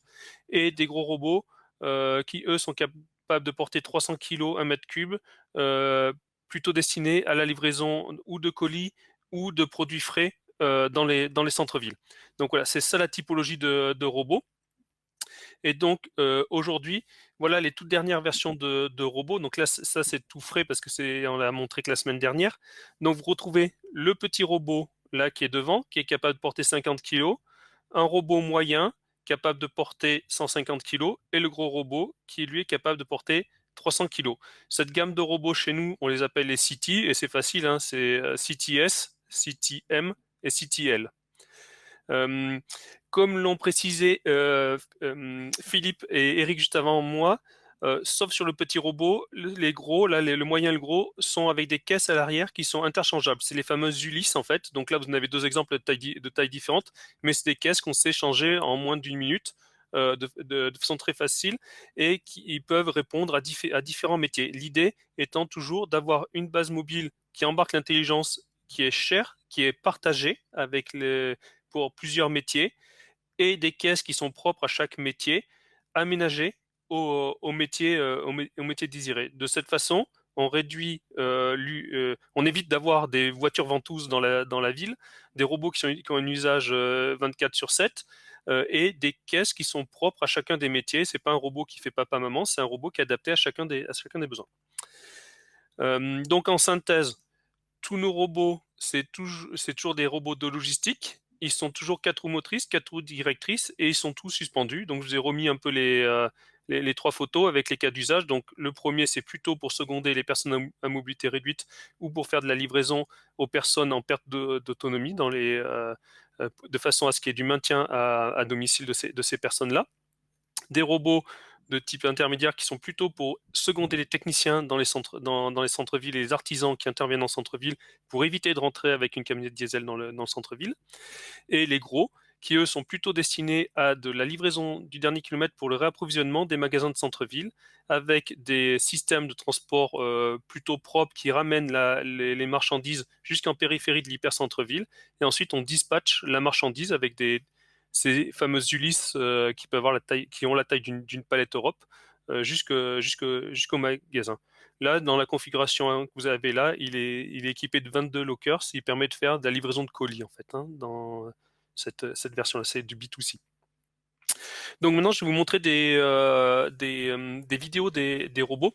Mais je vous dis tout de suite, hein, par rapport à ce qu'a montré la personne de BNP, en termes de levée de fonds, nous chez TwinsWheel, on est à peu près au même niveau. Donc en termes de budget marketing pour faire des vidéos, on est proportionnel à ces gens-là qui sont des experts du marketing. Donc désolé pour les qualités des vidéos.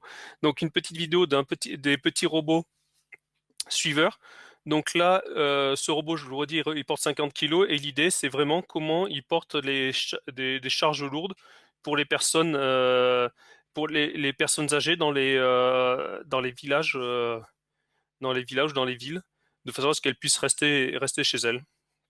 Donc là, la démonstration du robot est en follow me, mais il peut très bien se déplacer aussi en autonome. Donc ça, c'était la première vidéo. Alors, la deuxième vidéo, c'est le robot à destination. Alors, Désolé, j'ai baissé un peu le son. Ça, ce sont des robots pour assister les artisans. Alors, pourquoi on leur fait ces tests-là? Ça, c'est des tests sur des pistes militaires. En fait, c'est parce qu'il y a une très grosse différence entre les villes chinoises, les villes américaines et les villes européennes. C'est la structure des villes, la structure des rues. Et comme l'a dit Eric, nos robots, ils sont vraiment destinés pour rouler dans les centres-villes, dans ces centres historiques, dans ces zones à restriction de circulation. Notamment, ils doivent monter sur des trottoirs, passer des dos d'âne et toutes ces problématiques-là qu'on n'a pas du tout aux États-Unis. Donc là, voilà pourquoi on fait ce type de test sur ces robots et que nos robots sont 4 roues motrices, 4 roues directrices et tout suspendus, parce qu'ils sont vraiment taillés pour la ville européenne. Et, euh, c'est pour des questions d'agilité, de stabilité. Et donc, je vais vous montrer la dernière vidéo. Donc, c'est le plus gros robot. Donc, ces gros robots... Je baisse aussi le son, désolé. Donc, ces gros robots sont destinés à faire de la livraison. Ils peuvent porter jusqu'à 300 kg.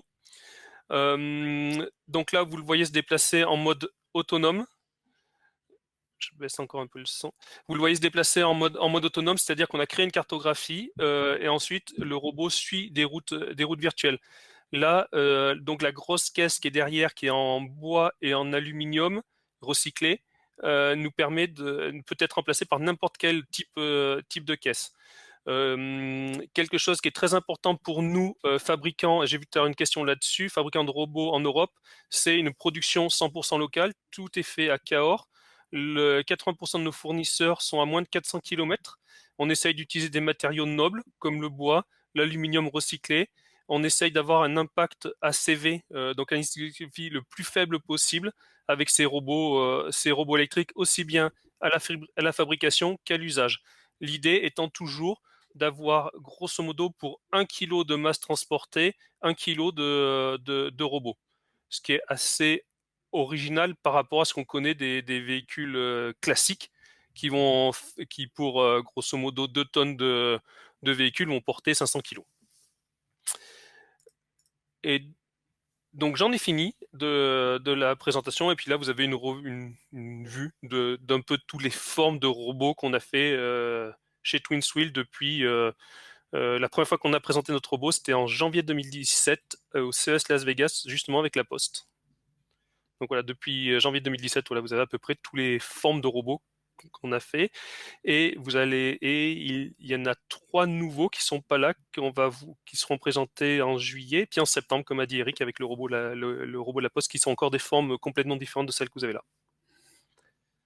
Bravo, bravo Vincent là, pour votre sens de l'innovation. C'est toujours une fierté de voir une start-up ou une jeune entreprise française qui innove aussi bien. Alors du coup, comme on a pris un peu de retard, évidemment, j'ai juste une question très rapide. Alors pour Eric et Vincent, il y a eu 2-3 réactions sur la sécurité de ces robots, les robots vraiment autonomes. Sécurité visiblement logicielle pour est-ce qu'ils sont piratables, et puis la deuxième chose c'est les marchandises transportées, est-ce que justement ça va pas être une tentation si ces petits robots se baladent dans les villes, que les gens se servent de ce qu'il y a à l'intérieur des robots, hein, que ce soit des courriers ou des colis. Alors, je vais répondre sur la marchandise, je vais laisser Vincent après sur le piratage des véhicules. Sur la marchandise, en fait, finalement, on a aujourd'hui des consignes fixes qu'on met dans des gares, qu'on met dans des lieux publics, qu'on met dans différents lieux pour justement permettre au grand public de récupérer ces marchandises. Donc, on a déjà cette problématique en fait de sécuriser. Donc, il y a un niveau de sûreté qui est alors après, est-ce qu'il est suffisant ou pas, mais il y a déjà une gestion de la sûreté avec effectivement des choses en anti-vol et des codes pour accéder à ces produits. Après, des systèmes qui sont sur surveillance vidéo. Enfin, voilà, il y a déjà des niveaux de sécurité. Est-ce qu'ils sont suffisants ou pas? Mais il faut imaginer qu'aujourd'hui, on le fait déjà pour des consignes fixes. Donc, c'est le même esprit, en fait. Pour l'instant, c'est le même esprit. Et probablement que si c'est pas suffisant, on pourra aller plus loin et on upgradera le service. Du coup, pour compléter ce que vient de dire Eric, je rappelle quand même que ce sont des véhicules autonomes, donc ils ont un certain nombre de capteurs, et notamment des caméras, donc ils voient tout ce qui se passe autour d'eux à 360 degrés, avec des caméras haute définition, un safety driver à distance, qui a la possibilité d'enregistrer les datas. Donc forcément, pour des questions RGPD, les visages sont floutés, sauf en cas d'agression du robot où on a le droit de ne pas flouter les visages et transférer à la police directement les vidéos. Donc voilà, ça participera à la protection. Pour la partie donc safety, sûreté de fonctionnement et cybersécurité, en fait, ce sont des petits véhicules autonomes, donc on applique complètement les règles du véhicule autonome, en fait les normes qui s'appliquent au véhicule autonome. Donc côté safety, c'est tout ce qu'on appelle FUSA, ISO 26262 ou SOTIF par exemple. Et cybersécurité, on essaie d'appliquer exactement les normes qui sont en vigueur sur le véhicule autonome. Donc, un ingénieur de la NSA arrivera probablement à rentrer dans nos robots, mais il faut quand même déjà avoir un certain background pour arriver à pirater nos robots. D'accord. Il y avait une question spécifique pour Éric Gauthier sur les drones volants. Là, on s'éloigne un petit peu de notre périmètre comment dire, de véhicules automobiles roulants. Et c'est la famille des véhicules autonomes, on peut dire ça, oui. Alors, donc, c'est un sujet qu'on explore. D'ailleurs, on a, via notre DPD, donc une ligne régulière commerciale dans le sud-ouest de la France, qui est plutôt en rural, en fait, entre des sites isolés et en environnement plutôt rural. Comment on approvisionne effectivement des sites distants avec quelques marchandises. Donc, il y a déjà une ligne commerciale développée. On a fait différentes expérimentations. Donc, c'est un sujet que l'on explore. Ensuite, aujourd'hui, c'est la contrainte elle est plutôt sur le volume qu'on a besoin en fait de déplacer, qui fait que voilà, pour l'instant, on va plutôt privilégier des solutions terrestres, mais néanmoins, c'est quand même un sujet qu'on continue à explorer. D'accord, très bien. Alors, on a pris un peu de retard, du coup, désolé, on va peut-être pas prendre d'autres questions, sauf Pierre, est-ce que il y a une question qui te semble importante à poser à Éric et Vincent, puisqu'on a la chance de les avoir? J'en ai plusieurs, mais pour respecter le timing, je préfère donner la parole à David directement. D'accord, David, donc c'est notre prochain speaker. Alors, David Biondon, désolé David, du coup, le passé dernier, c'est toujours celui qui accumule les retards. Donc, vous êtes directeur QHSE, donc qualité, hygiène, sécurité, environnement de Sotradel. Alors, pour ceux qui ne connaissent pas, Sotradel est un acteur du transport routier et de la logistique, avec environ à peu près 200 salariés. Et Sotradel se fait remarquer par une stratégie d'innovation assez poussée du transport et logistique. Donc, c'est pour ça qu'il était intéressant d'écouter David. Donc, je vous laisse tout de suite la parole, David. Eh bien, merci. Donc, je vais avoir la charge de clore cette présentation, enfin, en tout cas, par ma présentation. Donc, Sotradel, oui, pour faire une rapide présentation. Donc, je suis bien David Biandon, directeur QHSE et en charge de l'innovation pour Sotradel. Donc, Sotradel, si vous pouvez changer de diapo, ça serait parfait. Voilà. Donc, c'est un peu vite. Donc, Sotradel, c'est un réseau de PME sur différents secteurs d'activité, puisqu'on intervient dans la logistique notamment, le transport, l'affrètement et d'autres activités connexes comme la maintenance pour les activités logistiques et transport. Donc, on est implanté principalement au nord de Lyon. C'est notre globalement, nos activités logistiques sont également situées au nord de Lyon. En transport, c'est 85 km autour de Lyon, donc ce qui fait à peu près 3 millions de kilomètres parcourus par an avec une quarantaine d'ensembles routiers. Donc, c'est un grand routier, puisqu'on fait 75 000 kilomètres par an environ avec nos ensembles routiers. Donc, voilà, quelques chiffres. On n'a que 75 000 opérations de transport annuelles, donc 2 sites de transport avec 230 personnes, comme ça a été mentionné. Et on produit donc 30 millions de chiffres d'affaires sur 10 sites logistiques. On a plutôt une clientèle, nous, en ce qui nous concerne, et qui est d'industriel, mais pas que, puisqu'on a également tout ce qui est, c'est derrière, hop, ça je le vire, pardon, du paramédical et du livrer également des cliniques, du matériel directement clinique, des énergies renouvelables, photovoltaïques en grande partie, et puis de nouvelles techno, de la parachimie et de la GMS, donc ce qui nous fait aller également dans les centres urbains pour livrer des supérettes ou des grandes surfaces. Donc voilà, quelque chose d'assez diversifié, mais on n'est pas dans de la messagerie, ce n'est pas notre cœur d'activité. OK. Donc, les engagements de Sotradel, donc, ils sont multiples. Donc, nous sommes un acteur régional, donc proche des clients. Donc, on garde l'entité PME, c'est important pour nous. Et ce qui fait la force d'un transporteur, d'une PME comme la nôtre, c'est l'agilité, la capacité à s'adapter en permanence aux aléas du transport, aux besoins de nos clients et de nos chargeurs. Donc, on fait plutôt de la prestation sur mesure pour répondre aux besoins de ses clients, et tout en prenant en compte leurs besoins, mais également les enjeux qu'on verra, on va en discuter juste après, les enjeux qui peuvent être environnementaux, qui peuvent être légaux, des restrictions de parcours, etc., qu'on pourra aborder, mais qu'on connaît tous, comme les ZFE en particulier. Donc, fort de cette prise de conscience, de ce besoin justement de toujours être en recherche de performance et de prendre en compte les enjeux qui nous entourent, le contexte. Donc, on a une démarche QSE, donc je pilote notamment avec mon équipe, basée sur des référentiels internationaux qui sont les référentiels ISO 9001, 14001, label CO2, aussi la sécurité, les douanes et Informs, puisqu'Informs, c'est un organisme de formation que nous avons lancé pour justement maintenir le niveau de compétence de nos conducteurs, nos collaborateurs sur des domaines variés comme la sécurité, la sûreté, la santé également. Donc, on a une forte dynamique également, malgré notre petite taille, puisqu'on n'est que 230 personnes, sur la notion de RSE et d'innovation, puisque Sotradel a fait partie des sociétés de transport qui ont coordonné avec nos voisins savoyards le projet Équilibre, qui a permis de tester en conditions réelles d'exploitation des véhicules au gaz. Et aujourd'hui, ça paraît un peu, on va dire, classique de rouler au gaz. En plus, il y a un peu plus de 24 000 véhicules au gaz qui doivent circuler en France, poids lourds. Quand on a commencé l'expérimentation avec les frères Mégevant, on a acheté les premiers véhicules prototypes. C'était en 2014-2015. On a lancé l'expérimentation en 2011. Donc, ça fait déjà plus de 10 ans qu'on se préoccupait de ça, fort justement de l'écoute qu'on avait de notre environnement et des enjeux qui se présentaient. Donc, le contexte du transport routier de marchandises, si je dois le rappeler en quelques mots, on a, nous, toujours une forte difficulté à recruter, parce qu'on a une forte pénurie de conducteurs. C'est un métier qui n'est plus du tout attractif. On a beaucoup de mal à trouver des acteurs. On a toujours une concurrence qui est relativement forte sur le transport international. Nous, on s'est retiré. Le national, on est encore présent, mais de moindre manière, puisque pour les mêmes raisons que l'international, il y a des acteurs à moindre coût, à bas coût, qui arrivent à prendre des parts de marché de plus en plus importantes.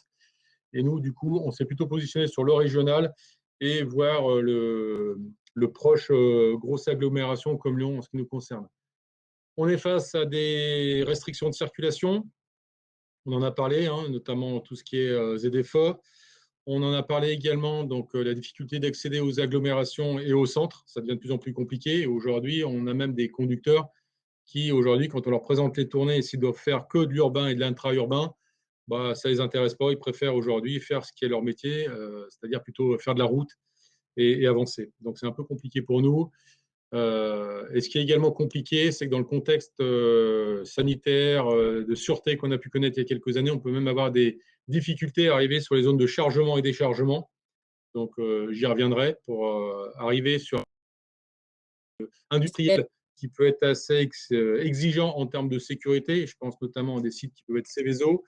Il y a un certain nombre de prescriptions à avoir au préalable, des consignes de sécurité, des tests sanitaires en entrée également. Donc, il y a un temps pour pénétrer sur le site qui est de plus en plus complexe, voire sur certains sites, ça devient impossible de pénétrer. Donc, c'est là où on verra, il y a un des cas d'usage qu'on a évoqué, qui est justement pouvoir faciliter l'accès des unités mobiles de transport, on va dire, sur les espaces de chargement et chargement en site privé. Donc, le véhicule autonome, on y croit, comme on a cru il y a 10 ans aux véhicules gaz pour répondre à un certain nombre de contraintes, de restrictions qu'on pouvait avoir, parce que le véhicule diesel, on sait que d'ici 2025-2026, dans les ZFE de Lyon notamment, il sera interdit. Donc, on l'a anticipé déjà il y a quelques temps, il y a presque 10 ans avec les véhicules au gaz. Néanmoins, le véhicule autonome en ville, en intercity ou en in-situ, pour nous, il a du sens en tant que transporteur, et notamment pour libérer le conducteur de postes fastidieux et pénibles. Donc, reconquérir un peu nos conducteurs, rendre un peu le métier un peu plus attractif. Donc, pour nous, ça a du sens. Et l'idée, c'est bien d'industrialiser nos métiers, pas pour supprimer des emplois, pas du tout, mais juste pour bien réduire cette pénibilité Et donc, l'humain doit toujours être le pilote du processus et non exécuter sous la pression des chargeurs notamment. La deuxième chose, c'est une réponse environnementale, puisqu'en fonction de la maîtrise des flux et on va dire, de l'électromobilité, puisqu'on en parle, il faut lâcher le morceau sur des secteurs urbains et intra-urbains. La partie véhicule autonome a du sens, donc ça peut amener également un avantage. Néanmoins, il faudra également que le transport urbain puisse répondre à la congestion des centres, des hypercentres. Et quand je vois à travers toutes les présentations des nouveaux outils qui sont mis en œuvre, c'est très très bien. Cela dit, juste pour faire une aparté, nous, quand on livre une supérette ou pas d'une taille très importante de quartier, on livre environ 10 tonnes de marchandises à chaque livraison, plusieurs fois par semaine. Et le vélo cargo aura vite ses limites pour faire ça. Donc, si on ne veut pas avoir 25 cargos, 25 vélos pour pouvoir livrer nos marchandises, il va bien falloir qu'on accepte qu'il y ait des formats, des volumes un peu plus importants qui puissent être livrés au centre des agglomérations. Donc là aussi, il faudra pouvoir faire un mixte sur ces différentes unités de transport qui devront être acheminées jusqu'au point de déchargement. Enfin, réponse à des contraintes de sûreté, voire sanitaires, c'est ce que j'ai évoqué tout à l'heure. Les sûretés, on l'a vu, puisque dans certaines zones qui sont hyper fréquentées, quand on a eu des incidents, voire des attentats au poids lourd, la perte de la maîtrise du véhicule par un humain, en tout cas, qui est mal intentionné, ça peut avoir vite des conséquences. Et ça peut peut-être, on envisage avoir un intérêt sur des zones à risque d'avoir un véhicule autonome, même si, comme on l'a entendu, pour des raisons de sûreté, il faudra blinder, si je peux prendre l'expression, la partie accès au système de pilotage du véhicule, ou en tout cas rapidement pouvoir en reprendre la main. Mais au moins, on pourra peut-être plus facilement le maîtriser qu'un humain qui est mal intentionné. Donc ça peut également avoir du sens. Et pour des raisons sanitaires, pour des raisons de mouvement des personnes ou autres, sur les sites fermés, ça peut également avoir du sens. Donc le tout pour nous, l'un des intérêts, c'est de répondre aussi aux attentes de nos conducteurs et en particulier leur vocation de rouler. En les aidant à la conduite, alors ce n'est pas forcément du véhicule autonome pour les routiers qui, eux, font plusieurs centaines de kilomètres par jour, mais c'est plutôt d'une aide à la conduite, donc une automatisation de certaines tâches pour les aider à conduire dans de meilleures conditions, de sûreté et de travail. Également, peut-être par le biais de la digitalisation, c'est pouvoir leur amener des tâches complémentaires pour éviter qu'une certaine pauperisation où nos conducteurs demain n'auront aucune valeur ajoutée parce qu'ils seront peut-être présents dans le camion pour reprendre la main si besoin était, mais ils n'auront même plus à tourner le volant, donc juste être des simples pions. Et il ne faut pas oublier quand même que nous, en tant que PME, on est en charge de 200 et quelques familles. Il y a 32 000 sociétés de transport en France et ce n'est pas négligeable en termes d'emploi. Les différents cas d'usage, en ce qui nous concerne, l'intérêt, c'est les sites fermés. Hop, j'avance. Donc, les sites fermés, pourquoi? On a du mal à recruter. Aujourd'hui, on a encore des missions qui sont affectées à des conducteurs qui n'ont aucune valeur ajoutée, qui sont plutôt fastidieuses, où ils tournent en rond, dans le cas présent ici, donc sur un site fermé, un site industriel, où il fait un certain nombre de boucles par jour. Alors, c'est une douzaine de boucles qui font un peu plus d'1 kilomètre.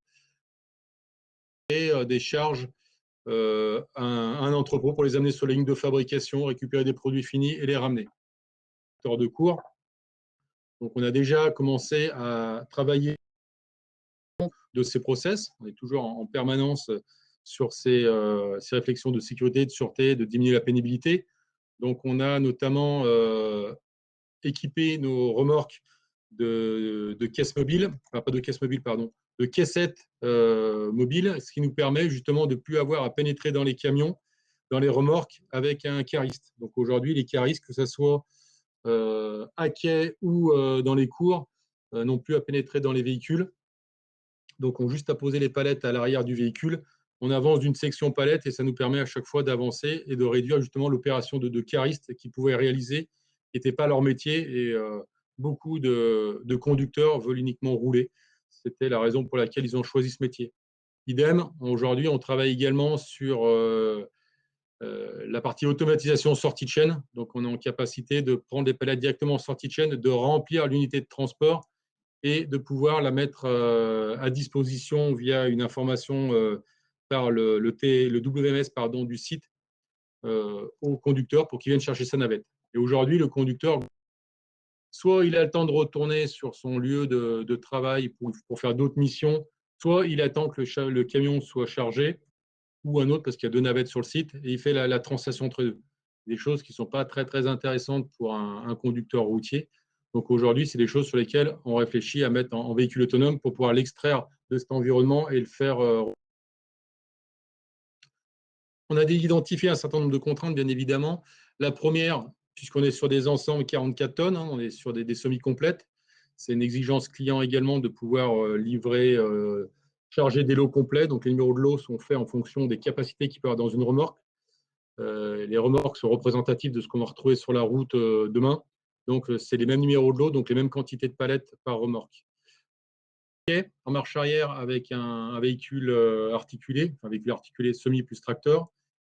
Un autre point qui est plutôt problématique, sur lequel il y a certains déjà travaux qui sont en cours. Alors là, Philippe Gache pourra répondre plus facilement que moi parce qu'il a plus d'expérience dans le monde du transport. Moi, je ne suis pas arrivé il y a si longtemps. Mais je pense que si je dis que ça fait 20, 30 ou 40 ans qu'on travaille avec des flexibles pour toutes les énergies, comme il l'évoquait tout à l'heure, c'est quelque chose qui n'a pas évolué. Et aujourd'hui, les conducteurs sont encore dans l'obligation de descendre de leur cabine, venir prendre les mains, comme on les appelle, et mettre la connectique sur les énergies entre la remorque et le tracteur. C'est des choses qui ne sont pas automatisées, qui ne se font pas par d'autres principes automatisés. Et enfin, l'un des points également auxquels on devra répondre, c'est les interactions qu'on va avoir sur l'infrastructure du site. Alors nous, l'avantage, c'est que c'est un cas d'école, on est sur un site fermé, qui est relativement sécurisé, on a une centaine de caméras sur site, qui nous permet de très bien pouvoir contenir les aléas qu'on va avoir sur site. On a des personnes qui sont extérieures au site, on va avoir des piétons, on a des cyclistes sur ce site, on a tous les cas de figure, on a également des VL qui sont conditionnés à 15 km/h, mais néanmoins, en ayant fait une analyse de risque sur ce bâtiment, de pouvoir analyser comment on va gérer un stop, comment on va gérer des passages piétons, des intersections avec des priorités à droite, etc. etc. Donc ça, c'est un cas d'usage qui va nous permettre justement d'appréhender comment le véhicule autonome peut être applicable dans un site fermé pour pouvoir libérer un transporteur, mais également un conducteur. Demain, sur un site qu'on appelle, nous, semi-public, où, dans ce cas présent, on est sur une zone industrielle. Et là, encore une fois, vous avez différents sites industriels d'entrepôts logistiques, les nôtres en particulier en bleu, et on vient faire des navettes entre les zones de stockage, d'appro matières premières ou de produits finis. Donc là, on a un véhicule qui fait 6-7 navettes par jour. Le conducteur qui a donc FIMEO, qui a fait passer tous ces examens, etc., toutes ces visites médicales, le camion mine, etc., il fait un peu moins de 10 km par jour. C'est pour vous dire un peu la lassitude du conducteur à tourner en rond pendant la journée. Lui, il ne fait pas le chargement, il le charge, donc il reste dans sa cabine le temps de chargement et il repart. Il fait ça toute la journée. Donc, c'est également des véhicules qui sont équipés d'un conducteur aujourd'hui, donc qui donnent, je dirais, de l'emploi à nos collaborateurs, mais c'est fastidieux et c'est des choses qui ne sont pas intéressantes pour eux. Donc, la raison pour laquelle on souhaite également pouvoir penser à une automatisation. On aura toujours l'avantage, c'est qu'on n'a pas de décroché sur ces tracteurs-là. On a toujours des mises à quai en marche arrière. Donc là, on va dire que c'est plus simple. Néanmoins, la difficulté qu'on a semi-public, on va avoir à gérer d'autres problématiques. Donc, c'est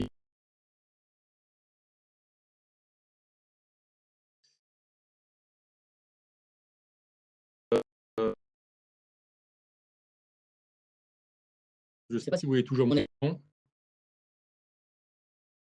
Toutes nos excuses pour cette coupure inopinée. Ça, c'est le problème un peu du digital, hein. Ça ouvre des perspectives et puis en même temps, c'est parfois les petits aléas techniques. Je pense que du coup, on va avoir du mal à se reconnecter avec David. Du coup, ce que je vous propose, si c'est enregistré, en fait, il y a un certain nombre de gens qui sont connectés, d'après ce que j'ai vu. Ce que je vous propose, c'est peut-être David, on va de toute façon faire une vidéo là, de l'ensemble de cet événement et puis on l'enverra à tous les gens qui étaient inscrits et tous les gens du Meetup. c'est que, sauf si vous aviez encore quelque chose à dire, c'est de donner la parole à Pierre pour 2-3 questions, pour préciser effectivement peut-être des points intéressants. Et on fera le montage de la vidéo, ce qui permettra à tous ceux qui ont été déconnectés de façon sauvage d'entendre un petit peu quelques aspects intéressants à creuser là, pendant les 5 minutes. Est-ce que vous êtes d'accord avec ce point? Oui, et si ça convient à David, je vais me limiter à une seule question vu qu'on a dépassé l'horaire. David, est-ce que vous pouvez nous renseigner un petit peu sur les temporalités, l'automatisation des tracteurs de cours? On a bien compris que ça répondait à des besoins opérationnels chez vous. En termes de temporalité, vous voyez ça quand? Ce qu'on imagine aujourd'hui avec, dans le cadre du projet qu'on mène avec Cara, c'est pour la partie site fermé, donc site industriel sur un tracteur de cours. On envisage sur 2022, début 2022, de pouvoir faire les premiers essais.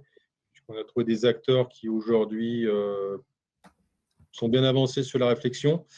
Je pense à Easymal notamment, donc avec qui on devrait pouvoir travailler pour pouvoir mettre un tracteur de cours automatisé. C'est des choses qui sont déjà bien avancées chez eux. Après, pour la partie plus semi-publique, on va dire, là, on serait plutôt sur un autre type de véhicule, puisqu'on se rapprochera plus d'un véhicule avec le format qu'on a aujourd'hui d'un tracteur classique 44 tonnes. Donc là, ça demande encore des développements. Je pense qu'on sera plus sur 2023, puisque là, on est sur des vitesses qui sont un peu plus hautes. La question se pose également, on a échangé il n'y a pas très longtemps, c'est est-ce qu'il faut justement privilégier un véhicule qui se différencie totalement d'un véhicule classique, au contraire, qui puisse se fondre dans la masse pour jouer sur son acceptabilité dans le milieu. C'est ça qu'on va se poser cette réflexion. Mais là, on va déjà valider sur un site fermé. C'est la première étape. On a vu qu'il y a certains, dans ces cas d'usage-là, il y a le passage de priorité à droite, il y a le passage de stop, de passage piéton, un certain nombre de choses qu'on va retrouver entre guillemets dans la vraie vie. Donc l'idée, c'est qu'on valide en interne et après on validera sur du semi-public pour aller, imaginons, dans quelques années, dizaines d'années peut-être, sur du total autonome. D'accord, très bien. Donc les premiers cas, c'est quand même court terme, hein, dans les 5. D'accord. Moi, j'ai pas d'autres questions. Je me permets juste une remarque qui fera office de conclusion pour ma part. Je voulais vous remercier vraiment, un grand merci à tous les intervenants. Je pense que grâce à vos présentations respectives, là, on a quand même brossé un aperçu très intéressant du secteur. Et puis, avec une approche finalement différente de celle que suivait la filière véhicule autonome passager à ses débuts, du moins. Au début de la filière véhicule autonome passager, on était plutôt dans une approche technologique, certains diront technologiste même. Or là, vous, acteurs de la logistique autonome, vous démarrez par les usages, vous démarrez par vos besoins opérationnels, de continuité de service, d'allongement des plages horaires, de contraintes de manutention, etc., qui sont spécifiques à vos sous-secteurs. Et l'automatisation est une réponse à ces besoins opérationnels. Donc c'est une approche, à mon avis, vertueuse et du coup qui peut déboucher sûrement à des applications très concrètes et très court terme. Voilà. C'est intéressant de voir cette approche qui finalement diffère de là où en était le véhicule autonome il y a 10 ans à ses débuts. Voilà, et puis juste pour compléter et de permettre une progressivité aussi dans la façon d'y aller en fait. C'est-à-dire de commencer avec des choses simples et progressivement, effectivement, en parallèle de l'évolution technologique, de pouvoir rajouter les briques telles qu'elles apparaissent en fait. Philippe, du coup, vous avez fait un petit mot de conclusion aussi, puisque vous êtes vraiment une des chevilles ouvrières de cette filière.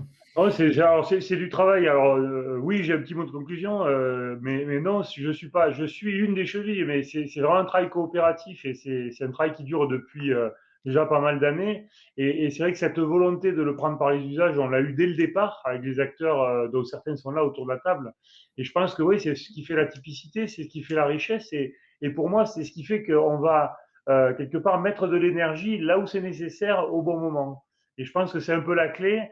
Après, il peut y avoir des géants, voilà, américains ou chinois, qui ont des gros moyens, qui peuvent lever des fonds et qui font tout partout pour essayer tout.